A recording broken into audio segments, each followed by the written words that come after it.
Thank you. So I wanted to start with my title, which is actually Your Idea is Stupid and Won't Work. This is really one of my favorite sentences, which sounds a little insane, but I will explain. I think at some level in entrepreneurship that it is maybe the best sentence. It gets me excited.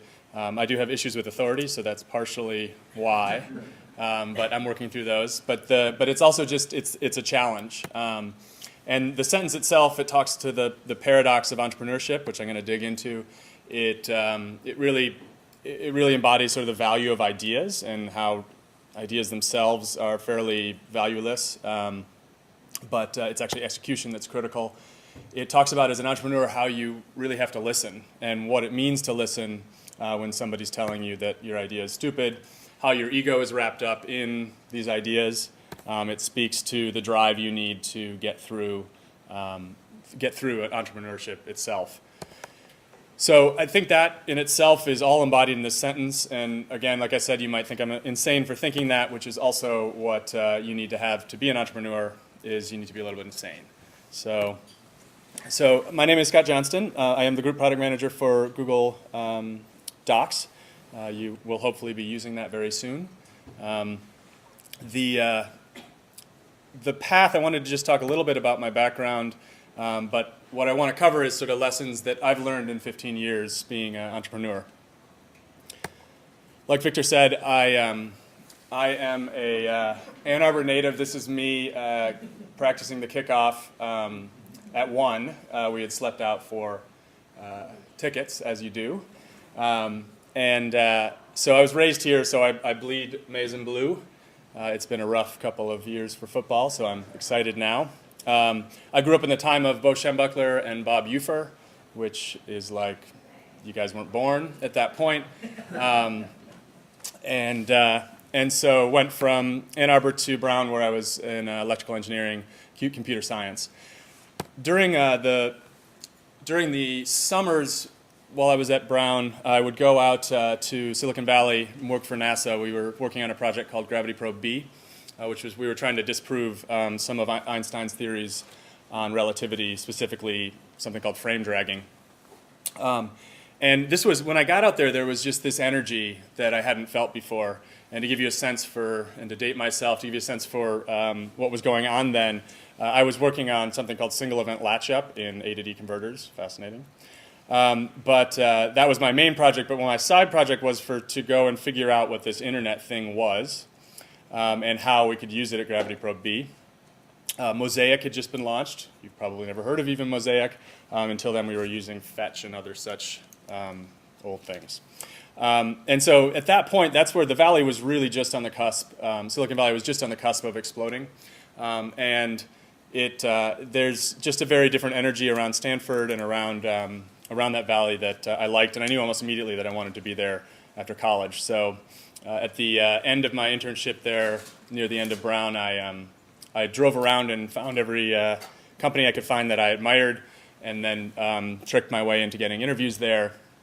I ended up choosing Silicon Graphics. This was something where I was pretty sure I wanted to start big. This isn't, I don't recommend or not recommend this path. I think you can go straight from college to a startup to a small company. What's nice about going to a big one is you can learn how to work, which is harder than it seems, because college is not work. It's a very different thing, and so it gives you a basis to sort of learn a lot of the mechanics of a job and things like that. I was building hardware for Silicon Graphics, and it turns out that hardware is hard. You design it and then you send it off and someone builds it. You send it to a fab, and then you get it wrong, of course, because that's the way it is. And you bring it back, you figure out what's wrong, and then you do what's called respin it. And so this takes a long time. And what was pretty clear is, as I was doing this, was that software was not that way. When you got it wrong, you just changed it. It was lovely. I was building a lot of glue logic with Perl and a lot of other different languages. I ended up playing Nintendo with the founder of a company called Kintana. And I'd like to say that it was some sort of research project where I found Kintana and decided this was going to be successful.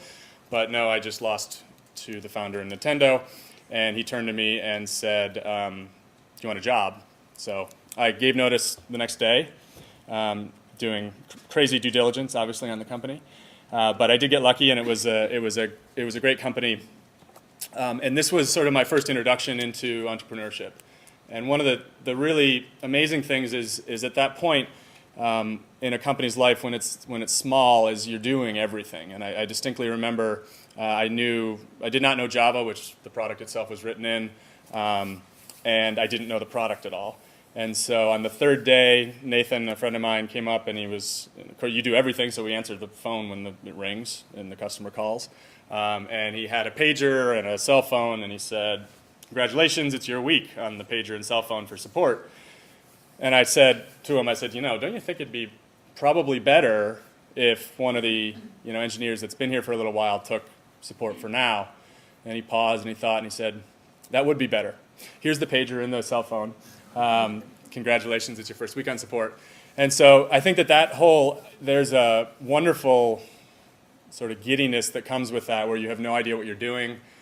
You're having to put people on hold for strange reasons and very quickly read the code, because of course we didn't have manuals at the time. And so I think that in itself was just fantastic. It was a time when you had to build a lot of your own infrastructure, so I had to put up a mail server and all this stuff you don't have to do today, which I want to talk about in a bit. We grew the Kintana to about 200-ish people or so, and we sold it to Mercury Interactive for $225 million. And I stayed at Mercury for maybe 2 years. Mercury was the major development itself was out of a town called Yahud, which is right next to Tel Aviv. And so in general, my development now was spread between, I had some folks on the East Coast, I had teams in Silicon Valley, I had a QA group in India, and more development in Israel. And that was a crazy challenge in terms of communication. And one thing that started happening was one of my developers installed a wiki, despite my telling him not to, which was good. He also has problems with authority. And this wiki was amazing. It sort of transformed the organization, and communication itself almost fixed itself overnight. One trip to Israel, and I looked, and there were all sorts of recommendations on the wiki about what to have where to go for lunch around the office, and nobody had told someone to do this. It just happened. And so it started to illustrate for me the power of having people have access to collaborative tools. We see this at a broad scale in Wikipedia, where my parents who are here, I remember when they bought us the shelf of encyclopedias, and I would stand there and be like, "I know everything now." And my mom would only let me open a letter every 2 weeks. And so I had to do, I had a report on Zanzibar, and I had to do it on alligators. But I just remember thinking I have everything I ever need in these encyclopedias. And Wikipedia is, of course, that, but at your fingertips. Google itself is the same way. I'm a little biased there, obviously, but and so when I ran into a friend who introduced me to somebody named Joe Kraus, Graham Spencer, and Ken Norton. Joe and Graham had founded Excite, and they had recently founded then a company called JotSpot, which was working on wikis. And so it was pretty clear to me that was an area I wanted to focus on. But more importantly, when I met them, from the moment I met them, they just seemed like the people that I wanted to work with. There was an energy, there was excitement around. I could stand in the office and feel the excitement. And more than anything, that's when I knew I wanted to work there. And I didn't tell them that, of course. I had to play hard to get. But the great thing about the product itself is Graham had an amazing technical background and had built an amazing product. And the real challenge there was explaining what it was to people. So that was a great challenge. We did that for a while, figured it out. I'd like to think we figured it out, as you would expect. We sold JotSpot to Google in 2006, and I've been there since. So that's sort of a long-winded history. I recently moved to the East Coast from the West Coast. That's when I started taking over Google Docs, pieces of Google Docs. Our Google Docs teams, it hubs out of Manhattan, our Manhattan office. And then we have teams in Sydney and Boulder and Seattle and a number of other places. So what I wanted to start with, 20 minutes later, is is sort of what's the definition, what really is entrepreneurship besides a word that I cannot spell to save my life. Unfortunately, software helps there, but what really at the core of it, what do we mean by entrepreneurship? And so I think at some level the first question is, does it have to happen out of Silicon Valley, which I think the Valley snobs would like to think yes, but the fortunate answer is no. And that's true more today than ever. I was talking about how at Kintana we were managing all of our own infrastructure. So I stood up a mail server. We hired sales teams. They wanted to mail 40 gigabyte presentations back and forth. It crashed the mail server. So then I had to fix the mail server, then we got hacked, so then I had to fix the hacked mail server. And all this time you're spending on like not your product, you're spending it on mail. And now with something like Google Apps, you just sign up and you have mail and calendaring and an office suite and you have these communication tools now, video with Hangouts, you're sort of one click away from being in a group meeting. And so all of that means that really the location is becoming less and less of an issue, and it's really much more of an attitude, and can you find the people to work with around you that are amazing? So the answer is very emphatically no, it doesn't need to be in Silicon Valley. Next question is probably, does entrepreneurship does it happen at small companies and only small companies? And that definitely is not limited to small companies. It sometimes is easier at small companies, but the first day at Google, we were meeting with Larry and Sergey, and I asked them as a first question, sort of, you bought us, now what do you want us to do? General idea, but give us a sense of what you want us to do. And there's this very long, awkward pause, and finally Larry turned and said, what do you want to do? And so that should have been a clue to me. It sadly took me a long time to figure this out, but that Google was really run like a small federation of startups. And I think there are companies out there like that, and that's where entrepreneurship can really happen at any level, where you have these small groups that have a general sense for what they want to do, and they work together with all the other groups to figure out how to make it happen. This expressed itself again where we recently released, if you use Google Docs, we recently released a commenting system that facilitates back and forth communication, this natural comment on a doc, respond to the comment, resolve the comment. It was a fairly natural workflow that we felt like we could automate, and rather than forcing people to change how they behave with software, it's a beautiful one because they already behave that way, we're just helping them. And I knew that project when we started it for various internal reasons was going to be a tough one, and I needed a special group of people. And so I found a tech lead in Sydney that was the right fit, and that's where I started the team, and the team grew from there. And so that's just that kind of thing I think at large companies you can find, and where you much more are, you're able to work almost like an angel investor in that sense, and find the right people, which is part of the key to all of this. There's another question really, is that does it need to happen in software? Does entrepreneurship need software? It's easier in software because, like I was saying, with hardware, with things that are real, you have stuff, and stuff is hard because it breaks and it takes a long time to fix. And so software is sort of prime for that. That's why we're seeing a lot of the entrepreneurship come out of software. The only thing you have to worry about in software, which is lovely, is your team's time. So the time to build it, the time to test it, and the time for your users to learn it. And that's a beautiful thing, but it doesn't have to happen in software. Much in the same way, does it need to happen in small teams? This one's a little bit harder to say no to. I think entrepreneurship can happen in large teams. It's just you're going to spend a lot of time trying to keep everybody running in the same direction. The reason it works well with small teams is that really if you're doing entrepreneurship right, you are constantly changing your direction. And in order to change direction, you have to all agree on that direction change. I have trouble agreeing with myself. You get 2 people in a room, it gets that much harder. 3 people, you've got exponential growth in terms of hard to agree. And that's a big problem. So typically small teams are where you want to be. So I would define entrepreneurship itself as really small teams working together on new ideas. And they don't need to be new in the sense of revolutionarily new. Is that even a word? Regardless, they just need to be different than they are now, and they need to be useful. And really, in the end, I think I'm going to talk about a few things and lessons that I've learned, but there's really only, I think, 3 things I need you to remember. Actually, you can leave after the 3 things if you want. But one is to go listen to Bob Ufer, because if you haven't, you should. He's amazing. You won't be sad that you did. if you're any sort of Michigan fan. 2, I think, is really around working with amazing people. And it sounds easy, and it's remarkably hard.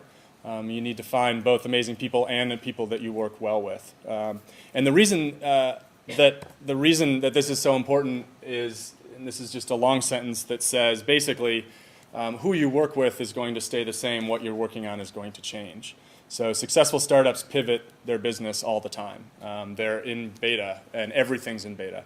And that means that you can get 2 years into something and have to throw out everything you just built and build something else. And so if you have good people, you can do that. So in that sense, when I look at something like a JotSpot, if in retrospect, I of course was not thinking this at the time, but in retrospect, I think I made the right decision there because of the people, not because of the actual product. Even though I was passionate about the product, the key there was we could have had to pivot that startup. In that case, we didn't. But that's sort of a very critical thing that is important about entrepreneurship. And in the same way, it's not just what you're building that needs to be in beta, but it is how you're charging. Now, charging doesn't need to mean charging money, but maybe you are trying to get attention, maybe you're trying to drive traffic, maybe you're selling ads. I don't know anybody that does that. But there's a variety of business models. That needs to be in beta too. And this was something that Joe just hammered into me, and we were obsessive about, which was how are you going to sell this, and how are you going to convert how are you going to convert users to paying users? And so that's as much in beta as the features in your product. And so that's a critical thing in terms of just working with good people and constantly changing. And then the other thing is to build something useful now. And building something useful, straightforward, although hard, now really points to another quote from Joe that I always use, which is really being early is the same as being wrong. There were a number of ebook companies we've had a decade of ebook companies, and until the Kindle and all the readers that are flying around now and the technology got to the point where it could be a viable electronic reading situation, none of them worked. And so I think that in that sense, you need to look at what you're building, and you need to understand that it needs to be useful immediately, and that early, even you can have brilliant ideas, and if they're early, it doesn't really matter. So if I get back to this and why it charges me and why I love the statement, I think if you really break this down, there's a paradox here. And so the paradox is that someone tells you, you tell them what you're doing. They tell you in not so many words that that's not going to work, and you're crazy. There's 2 things that really they could be true here, right? One is you're doing something dumb and it's not interesting, and the other is that they don't understand. And both are equally. This is one of the hard things: is that you don't know whether in order to do something interesting, you're doing something nobody has done before, and therefore nobody understands. But that thing could be not such a good idea. So this is the challenge, and so this is where you get into listening to really what someone means, not what they say. And so it is your job anytime somebody says anything about what you're doing to dig in and to listen in a way that is intensely different than a standard conversation. I don't remember where I got this term, so I can't credit them, but there's this term called emptying the glass, which is a good visualization for when you're talking to somebody about something you're doing, is you picture them having a glass of water and you have an empty glass and you are trying to get them to empty the glass into your glass. And that's why taking that statement of negativity, taking somebody doubting what you're doing and turning it into figuring out why they don't understand is so critical. And so I'm going to wax philosophical here for a second. In general, in life, I've found that you probably should have at most 5 to 10 people that can affect your sense of self. If you let anybody affect your sense of self, then any jerk can come up and ruin your day. And so it's actually literally I will count them. And that's an important thing. So who do you listen to? Who do you not listen to? And that's true for the product, right? You're going to have thousands of people telling you thousands of different things. And so you need to pick up some key advisors, and those are the people that affect your sense of self in terms of the product. And with that, then everything else is a game of listening to what people mean, not what they said. And so I think all in all, that gets to sort of when I hear that question, I am excited. I love that. Yes, I want to hear more, and that's sort of my default response to that question. And so I think along with that, when you're being an entrepreneur, and this is not starting a company, this could be an interesting class project. It could be an idea you had that you just want to toss around. You're pitching everybody. And so you're trying to explain it to everybody. And I've made the mistake of not doing this, and you get to the point where you've built something and you can't actually explain it. And it's not because it's not explainable, it's just that explaining something is hard, and getting down to that essence where somebody understands in a couple sentences what you're doing is not easy. I think I spent a lot of the early part of my career frustrated because people didn't agree with me. I felt like they weren't listening, and I think things got a lot easier when instead I took it as if they didn't agree with me, I wasn't explaining it right. So surely I couldn't be wrong. My wife calls me frequently wrong, but never in doubt. But in general, I think that idea that you need to figure out how to explain what you're doing, and you're not going to get it right the first time, means that you're sitting in a bus and you start up a conversation with the person next to you and tell them what you're trying to do. And I think that also touches on this idea, this concept of what ideas are and whether they're valuable or not. We have this patent system that is completely broken because it suggests as if it puts value on ideas. So let's use an extreme case, the idea of selling books on the internet. Someone recommended a book for my 5-year-old the other day. I bought it at 6 p.m. from Amazon, and it showed up at 4 p.m. the next day, standard mail, all right, Prime. And that's insane. I mean, that means that, so they had to, in one click, they took my order. So they had to have a mobile app that took my order like that. They immediately processed my credit card. Someone had to find it. They had to have it in the first place. Someone had to find it in a giant warehouse. They had to box it up. They had to get it to whoever they sent it via. Then that FedEx or something had to get it to my door. So the idea, selling books on the internet, I mean, that's worth like 2 pennies, right? The execution, I mean, Amazon's worth $100 billion at the close yesterday or something like that. So execution really at the core of it is what matters. So a lot of times you'll see entrepreneurs shy away from the pitch because they feel like they're giving away ideas. And if you're giving away ideas, I think if you feel like you're doing that, you're not working on something of lasting value. Because if it's something that's that easy to steal, then it's not that valuable. And so this just comes back around to you should feel comfortable doing this, and if you're not comfortable because you're afraid someone's going to steal it, you need to think about really what you're doing and how you're building lasting value. So this is probably, besides the 3, UFR, work with amazing people, build something useful, it's right up there. If 3 wasn't such a good number, I'd probably call that 4. Saying no becomes absolutely critical. And this is actually true for you now, but even more so when you're an entrepreneur, which is that you're going to get 1,000 different things coming at you.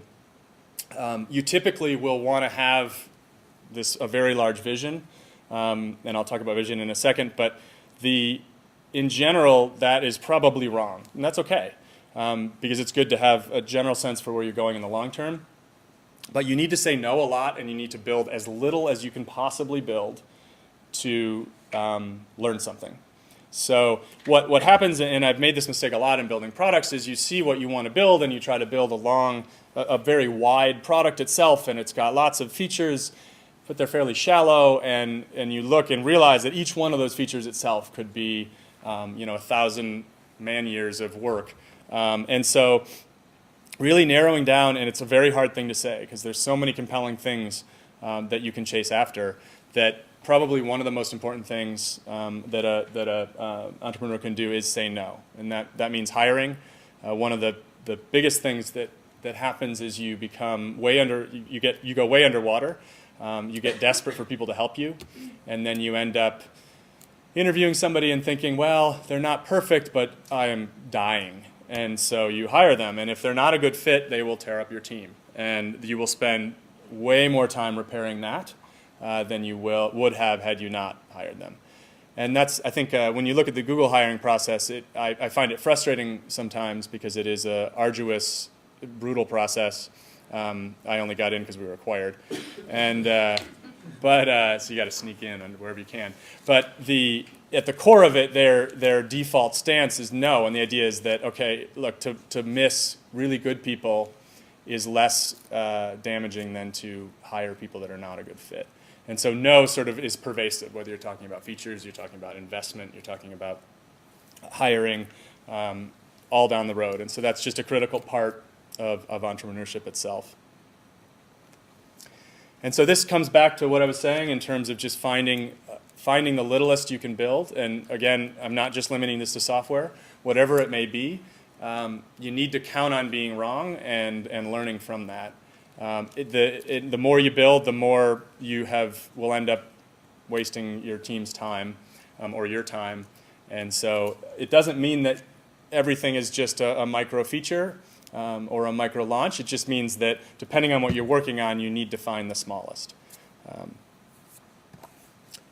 So vision is something that's often confusing and doesn't make sense. I think there's this sense that vision is sort of going into a room with a couple people and coming out with a drawing and a presentation. And vision itself, if you're going to, if you're really going to work on vision with what you're working on, it's a constant conversation. They're not static concepts. So when you think about starting something or starting a new idea, it's not that you don't need to torture yourself coming up with this perfect view of what it is. What you really need to think about is that vision and strategy is a conversation. So the more you talk to people, the more you're going to be able to put together a sense of where you want to go. And so I always call that marinating. You need to marinate in everybody's perspective. So if you're at a company, it needs to be everybody from development to sales to the customers, to understanding everybody's perspective. And that's the quickest way to get to a vision. It's not to lock yourself in a room and try to figure out where you want to go. And it's not something that stops. It's something that you're constantly doing and refining over and over again. Another key thing is lean, and this is one of those, you don't need to be lean to be an entrepreneur. I don't mean lean, but you don't need to run things lean, but people are really creative with scarcity when it comes to scarcity. Just amazing things happen. There's this incredible book by Tracy Kidder he's the author who manages to make nonfiction seem like fiction. And it's called Soul of a New Machine, and it's about the building of the first DEC mini computer. And the leader of it, one of the things when you're building a mini computer is that since it doesn't exist yet, you need to build the software the simulator that the software is going to be built on for the mini computer, because the mini computer doesn't exist yet. So this is something that typically an experienced engineer would say takes a couple years this was back in the day, for a new simulator. And in Soul of a New Machine, the manager brought in a college student, love you guys, and asked him how long he thought it would take to build a simulator for this new mini computer. And the college student said a month. And any experienced person would have said 2 years. He built it in 3 months. So I think that when you look at scarcity and you look at really being creative with what you have, they didn't have 2 years. And it never would have happened had this not come together. So in 3 months, his software engineers were able to start building the operating system on top of the simulator. So I think that there's a sense, and I think it's just human nature to get lazy when you have more. And so I like, there's a leanness that I think, to running a company that I think really benefits people. And then I think finally, at the core, and this is really just a mistake I think I made, at Kintana we really struggled trying to put together a good development process for software.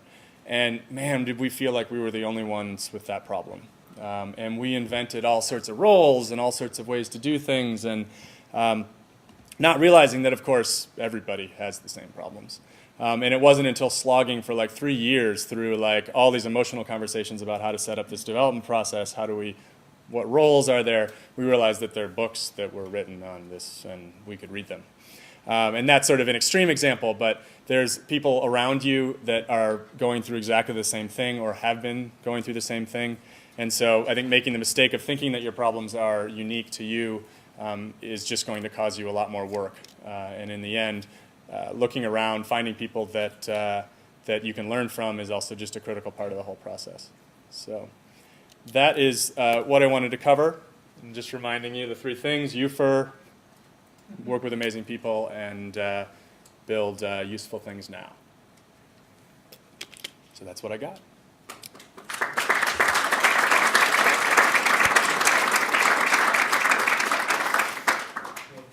Yeah, absolutely. You guys are going to be easy. No questions? Yeah. How do you get over the paranoia of sharing your idea? I mean, other than you say it works better. I think that it's something where it's understanding that the value you're going to provide is well beyond that idea. And that if you can't articulate that, then I think you need to think about what it is you're doing to bring that idea to fruition.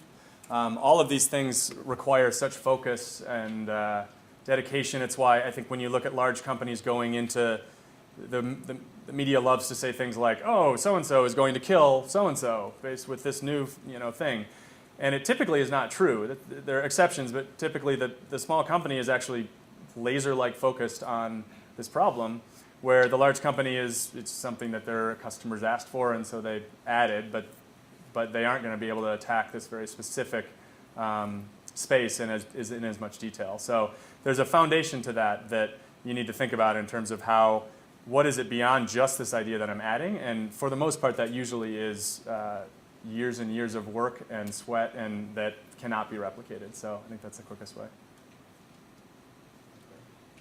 Yes, my question is just about value.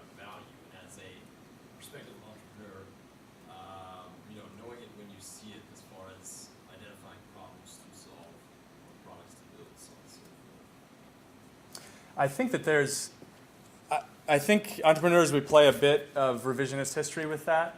So you'll see that I described JotSpot as something that I felt was was a great product.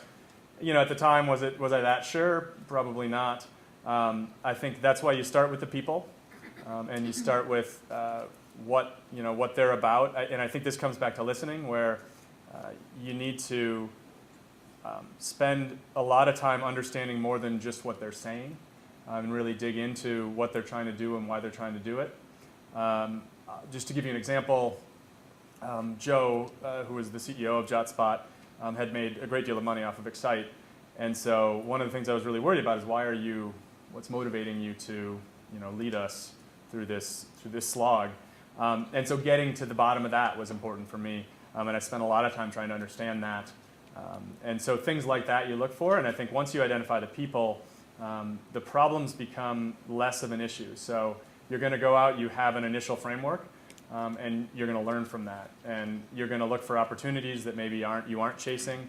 So I think it's less important that you have a sort of aha moment, and more important that you understand the people, and you feel like what you're building is going to help somebody. So I always say that if I could have built the hammer, it would have been like I could die a happy man, because it's who doesn't need a hammer? And so if you can find things like that where you're like, this will make people's lives better. At Kintana, I remember walking into Cisco, because we were also consultants as well as being developers, because we were trying to do everything. And walking in, and there was a team of 8 that had our app full screen on their computers, and that was huge. That was probably for me one of the biggest moments in software, because I was helping. There was a tool. It was not a hammer, but it certainly was helping. And so I think looking for those kinds of things that you can believe in and that you can associate with. And if they're not tools that you're using every day, they need to be tools that you can get your head around and feel like you can sort of become the customer, because intuition is a big part of that. So I think overall, to answer you even longer than I've already answered, I think it's mainly people, and then not worrying too much about the idea except you believe in it. Yeah. I'd like to talk about hiring a little bit. Yes. And I've noticed a shift over the years from people who just really care about their ideas towards people who really are interested in making a lot of money. And there's a good psychological base that shows that if you pursue riches, you're almost always less successful than people who pursue ideas that they're passionate about. Yep. How do you tell? And are you noticing that trend too in your industry? I think I definitely have read about the perils of being driven by money. I mostly see it as a pretty decent motivator for people. And I think that there's the key. There's a couple parts to your question here. The key to me in that mixture is that actually in the part about being motivated by money is that you have a mixture. So you might have someone driving hard for that reason, but then you also have someone who is passionate about the ideas, and that there's a balance there. The classic quintessential example would be the Steve Jobs and Wozniak, where really Wozniak didn't even have any interest in making money at all. He would have given away the computers forever. So they were just a fantastic pair. That's an extreme example. I think hiring is probably the hardest thing, and I'm particularly bad at it. I think I really want to like people, and I want to think that I could get along with everybody, which is really the wrong attitude you should have. It's not about, oh, I could hire you because I could get along with you, right? And so that was always my problem, and until I started going in with the attitude that they needed to prove to me why I should hire them. That was a big shift. One thing that I tried at JotSpot that worked well but doesn't work well for a lot of people is consulting. So we do a 3-month contract with somebody with a month of 3 months with a month of over it. So we would pay them a month to find another job if it didn't work out. And that actually, I found that by paying them money to find another job if it didn't work, that actually was significantly cheaper than making a mishire. It just in general, I think even myself, I don't think I'd go to it as a consulting gig. It's not my thing. And so that's true for a lot of people, but it does work for some people. And so I found that is great when it works. And then the other thing is just back to what I was saying earlier, which is if you just really are looking for any doubt, and if there is a doubt, you need to not worry about losing them because it's just the damage of the wrong hire. So that's a great question. So you said you should have like 5 to 10 people who affect like this sense of self. Yeah. Are those people consistent across like your personal life and your professional life and like other areas of your life? Or do you have like 5 to 10 people in your professional life and then 5 to 10 other people who you ask for personal advice? That's a good question. I tend to blend work and life, much to the chagrin of my poor family. And so what that means is I need to like the people that I work with, and I need to be very close with them. I think that that's part of what is great about entrepreneurship is you're to use a war analogy, you're in a foxhole with somebody, and it's amazing how quickly you become friends when people are hucking grenades your way. And so at the core of it, for me, there's a pretty heavy overlap. But I think that I could see that being different depending on your personality. There also depends on the phase in your life, whether there are times in crisis where you need very different people to help you. But the other thing is that there's a lot of times, there's a few people that I count on getting feedback on that are very, very focused on things like venture capital, and I don't typically hang out with the venture capital crowd, so but it's a mix. So I think it really depends on your personality and how you think about work. Did you build JotSpot with the idea of being acquired, or the idea of it being a sustainable, profitable business? How does that path change how you approach it? So every entrepreneur you talk to will say they are building for the big, forever, not to acquire. And some are lying. I'm not, right? But you can figure that out whether you believe me or not. But I think that the behavior, building for acquisition, is all the wrong behaviors. It's amazing how tweaked your decisions become at that point. And when you look at sort of building something useful, there's nothing more powerful than being able to walk away from an acquisition.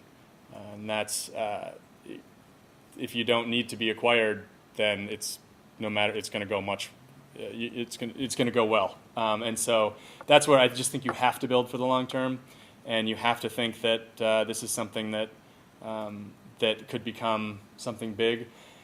There are exceptions. I think you have things like these days, like mobile apps and stuff like that I think you could build for acquisition where you think it adds a value in a specific area that a company would be interested in, but meantime it's going to create good cash flow.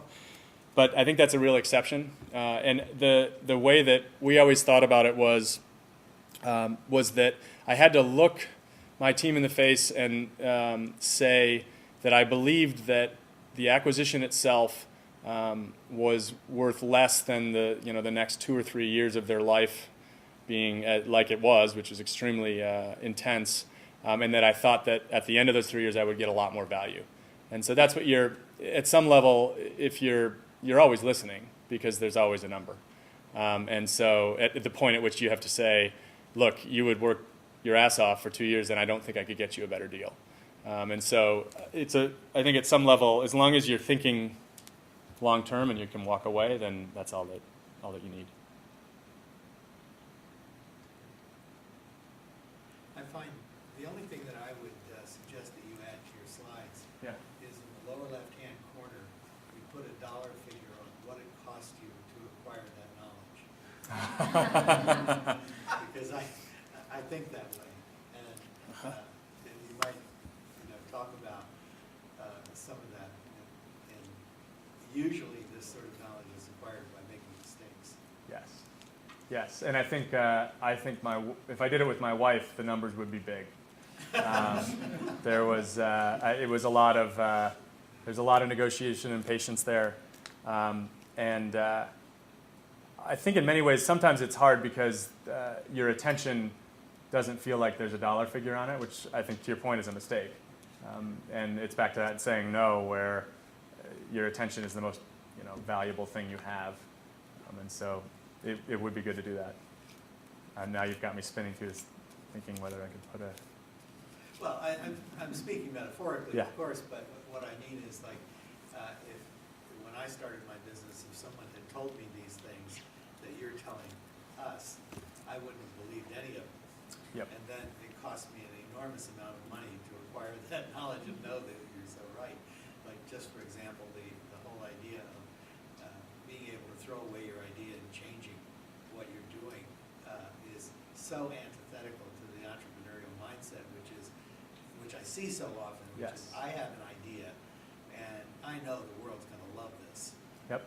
And then you have the changes that have to be made once you confront the reality.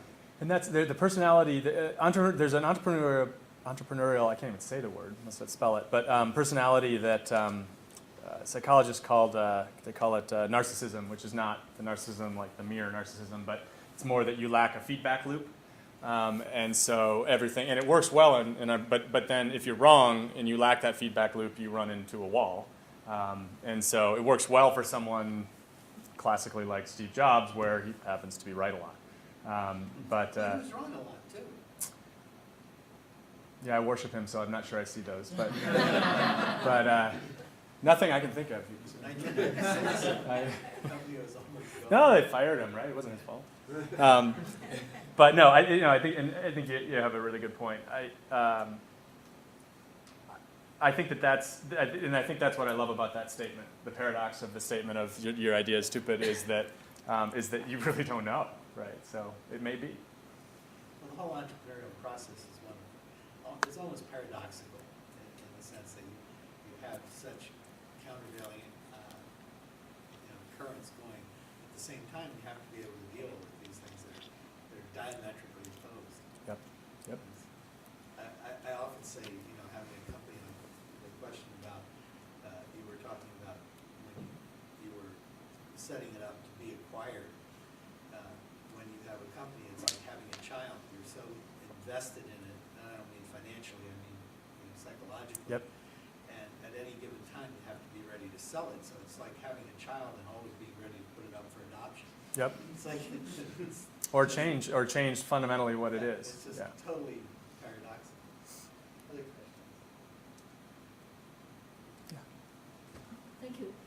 you have mentioned about those exciting things happen along your career, like in Kintana, in Mercury, and JotSpot. Mhm. And now you have been in Google for 5 years. So what are the fabulous things that make you stay in Google for such a long time? And what is the next stop?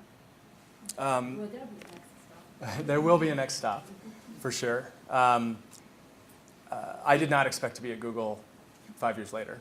I was not. There's a certain responsibility that comes with acquisition where you need to land your team and you need to land the product. It took us 18 months to rewrite the sort of some of the foundation pieces of JotSpot and get it onto Google technology, which is like nothing I've ever seen. And that in itself was a slog. And so once we got through that, we re-released as Google Sites. I think that was the point where I thought I was done. And I think what kept me there was this. I mentioned that early on, I didn't really pick up on the fact that when Larry told me, asked me what I want to do, that really was an indicator for the attitude around Google. And so I was trying to adjust to a large company that whole time, and I suck at large companies. And so I think if I had picked up on it earlier, it would have been much smoother. But once I did, and I realized that in the end, for Google, for me, does a ton of work on hiring. So they obsess about hiring. And I have this wonderful feed of engineers that have been, brutalized to get to where they are. And I don't have to worry about that. I obviously have good cash flow. And so I don't have to think about payroll, which is lovely. And then you take that combined with the attitude at Google around needing to throw a lot of stuff off the wall. Against the wall? Against the wall. Thank you. And then quickly cancel if you're wrong. So fail fast. I think that's what kept me there. So it feels very much like a startup to me. It's just that there's a lot of things that are easier.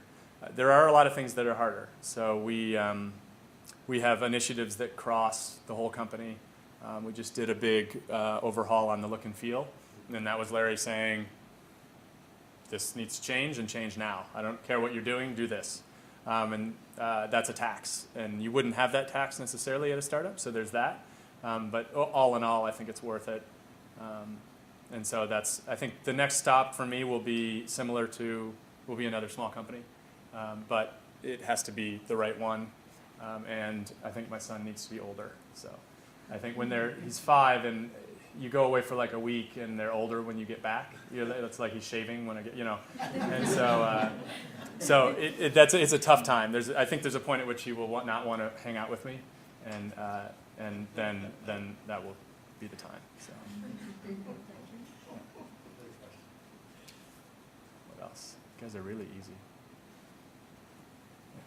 Sort of out of the realm of entrepreneurship, but there's a lot of pushes these days about how to get people into engineering and computer science, and there are all these sort of STEM education theories, and they all strike me as not quite right for getting people into career paths like you have. Mm-hmm. And you went to Brown and make a big deal about that in your origin story. Yep. How important what kind of preparation or education helps people get an entrepreneurial mindset? Or are they born that way? Nothing about Brown. Is Brown watching? Please accept my son in 10 years. I think as all the greats have proven, Gates dropped out of school, et cetera, et cetera, et cetera. The college is not. I don't feel like I necessarily picked up on a ton of entrepreneurship there. It's a foundation builder, and I think you can get that a lot of different ways. It's why, and this is just my opinion, it's why business school for me was never an option, because I felt like in about 3 months at a small company, I learned as much as my friends who went to business school. That's not wholly true, and so I don't,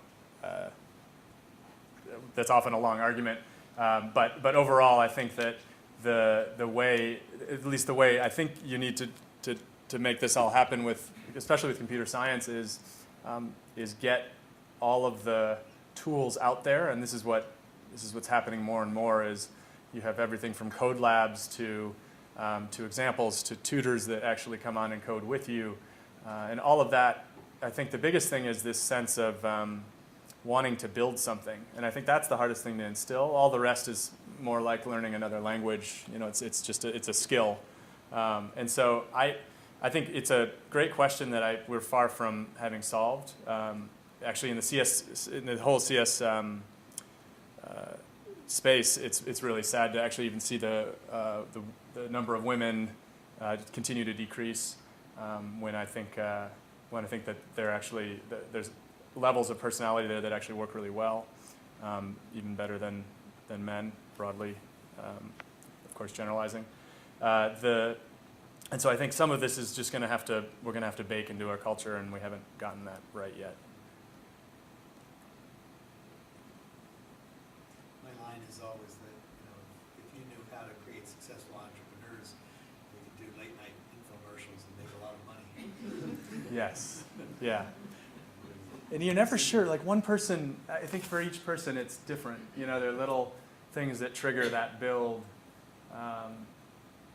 My dad did science projects with me, and those always stuck around. He brought home the pet computer, which, again, you never would have heard of. And I got to program that, and that was just like, whoa. And so but I don't think that the same triggers would be true for other people. Yeah.